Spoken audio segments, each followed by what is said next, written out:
ભુજનો યુવાન ઓનલાઈન છેતરપિંડીનો ભોગ બન્યો. મારું નામ ઈશ્વરગર ગોસ્વામી છે. અત્યારે થોડીક વાર પહેલાં એટલે કે કલાકખંડ પહેલાં એક મને કોલ આવેલો હતો જે એક ફ્રોડ હતો.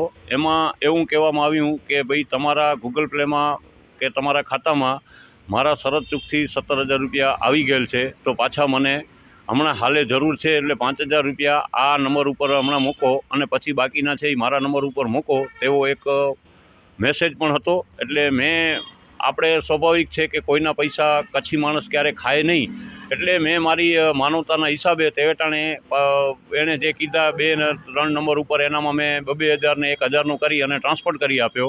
પછી મને ખ્યાલ આવ્યો કે ખરેખર આવા કોઈ મારા ખાતામાં 17,000 રૂપિયા જમા થયેલ નથી.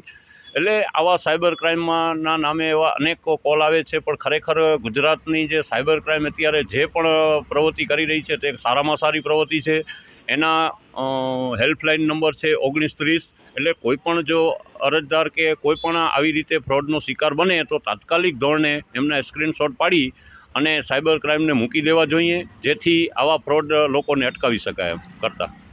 હા, સારું છે, એ આપણી સુવિધા માટે સારું છે, પણ આવા અમુક લેભાગુ તત્વો જે છે એ આવા ગૂગલ પ્લેના નામે સમજી લો કે ફ્રોડ કરતા હોય છે. અને આવા ફ્રોડ કોલ અનેકો આવે છે, પણ આપણે માનવતાના હિસાબે કે જો કોઈના શરત ચૂકથી પૈસા આવી ગયા હોય તો આપણે પરત આપવા જોઈએ. પણ ખરેખર જો કોઈ આવી રીતે કોલ આવે તો પહેલાં પોતાના ખાતામાં એકાઉન્ટ ચેક કરી લેવું જોઈએ કે એ 17,000 આવ્યા છે કે નહીં, ત્યારબાદ જ કરવું જોઈએ. મારી હમણાં ધ્યાનમાં એવું આવ્યું કે ભાઈ મારા ખાતામાં 17,000 ન આવ્યા હતા, પણ મેસેજ એવો બતાવે છે કે ભાઈ તમારા ખાતામાં 17,000 જમા થયા છે, પણ ખરેખર તમારા ખાતામાં કોઈ રૂપિયા જમા થતા નથી. અને જે તમને નંબર આપે છે તે બધા ફ્રોડ હોતા હોય છે, અને પછી આ લોકો ફ્રોડ કરી અને મૂકી દે છે. અને અમુક ઘણા માણસો એવા પણ હોય છે કે જે 2-5 હજાર રૂપિયાનો ફ્રોડ થાય તો કદાચ ધ્યાન પણ નથી આપતા કે પોલીસનું ધ્યાન પણ નથી દોરતા, જેમના કારણે આવા લેભાગુ તત્વો ફાવી જાય છે.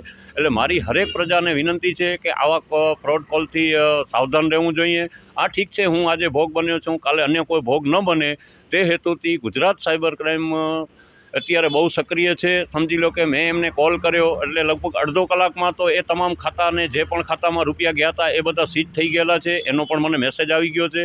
એટલે ગુજરાત સાયબર ક્રાઇમના હેલ્પલાઇન નંબર છે 1930 ઉપર તાત્કાલિક ધોરણે સંપર્ક કરી અને આવા ફ્રોડ લોકોને અટકાવવા જોઈએ, એવી મારી તમામ જાગૃત નાગરિકોને વિનંતી છે.